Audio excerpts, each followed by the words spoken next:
सभी को नमस्कार। नारी के इतने रूप सुने, मैं नारी का एक आधुनिक नारी का एक रूप सुनाना चाहती हूँ। तो ये तो हास्य है।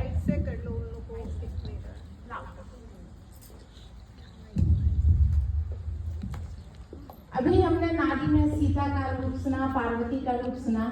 मैं आपको स्वरचित कविता के माध्यम से आधुनिक नारी का रूप बताना चाहती हूँ। तो ये मेरी स्वरचित कविता है। तो कविता बोलने से पहले मैं 2 मिनट का समय लूंगी। मैं ये बताना चाहती हूँ कि ये कविता मैंने क्यों लिखी। एक्चुअली मैं तारीफ नहीं कर रही हूँ, लेकिन जितने भी मेरे दोस्तों ने मेरे हाथ का बना खाना खाया होगा, सभी बहुत तारीफ करते हैं। लेकिन कमाल की बात है, मेरे पति को भाई मेरे हाथ का खाना पसंद नहीं आता। उनसे पूछो क्यों, कहते भाई तुम बहुत अच्छा खाना बनाती हो, लेकिन उन्हें पसंद नहीं आता है। फिर और लड़ो तो कहते हैं कि वो ना उनको कभी कभी तुम्हारे हाथ का बना खाना खाना पड़ता है तो अच्छा लगता, लेकिन मुझे रोज रोज खाना पड़ता है इसलिए अच्छा नहीं लगता। अब कभी पड़ोसी से वही खाना आ जाए तो बहुत अच्छा लगता है। अगर मैं उस खाने को झूठ बोल दूं ये मैंने बनाया तो बहुत अच्छा लगता, तो बिल्कुल नहीं अच्छा लगता। अगर अपने खाने को मैं बोल दूं ये पड़ोसी ने बनाया है तो बहुत अच्छा लगता। तो मैं इस किच किच से मैं तंग आ गई थी। तो जब मुझे पता चला कि यहाँ कवि सम्मेलन होना है, तो मैंने कहा चलो इसी टॉपिक पर ही आधुनिक नारी का एक रूप दिखाया जाए। तो मेरी कविता का शीर्षक है आधुनिक नारी का डाइटिशियन पद से इस्तीफा। तो सुनिए, कांग्रेस में बढ़ते इस्तीफों का चलन देखकर, कांग्रेस में बढ़ते इस्तीफों का चलन देखकर मुझ जैसी आधुनिक नारी का भी शौक चर्राया। रोज रोज की किचकिच से, रोज रोज की किचकिच से खार खाकर, कुछ लिखकर कागज का एक चुटका पतिदेव की तरफ बढ़ाया। 33 साल तक तुम्हारे साथ रही, तुम्हारी हेल्थ पर एक इंच भी आंच ना आने दी। 33 साल तक तुम्हारे साथ रही, तुम्हारी हेल्थ पर एक इंच भी आंच ना आने दी। मेरी वजह से खाना पड़ता तुमको घटिया खाना, नियम कायदों में बनकर पड़ता तुमको रहना। मेरी वजह से खाना पड़ता तुमको घटिया खाना, नियम कायदों में बनकर पड़ता तुमको रहना। तो मैं घटिया खाना देने की जिम्मेदारी ले रही हूँ, इसीलिए डाइटिशियन पद से इस्तीफा दे रही हूँ।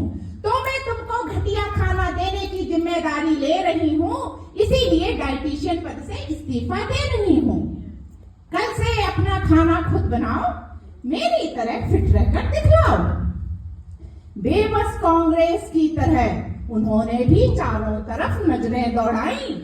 बेबस कांग्रेस की तरह उन्होंने भी चारों तरफ नजरें दौड़ाई।